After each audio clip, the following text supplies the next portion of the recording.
Qeyb keçmişdə, hazırda və gələcəkdə ağıllara və gözlərə gizli qalan hər bir şeyə deyilir. Nöqsansız olan Allah bunu yalnız özünə aid etmişdir. Uca Allah buyurur, de, Allahdan başqa göylərdə və yerdə olanların heç biri qeybi bilməz. Demək, qeybi Allahdan savayı nə göndərilmiş bir peyğəmbər, nə də yaxın olan bir mələk bilmir. O ki, qalsın onlardan qeyriləri. Uca Allah Nuh əleyhissalam barəsində demişdir.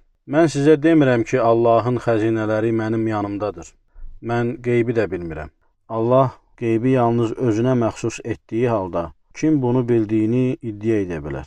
Odur ki, hər bir müsəlman Allaha iftira yaxan, qeybi bildiyini iddia edən yalançılardan uzaq durmağa çalışmalıdır. Bu cür sehirbaz, yalançı və münəccimlər həm özləri haqq yoldan azırlar, həm də bir çox insanları azdırırlar.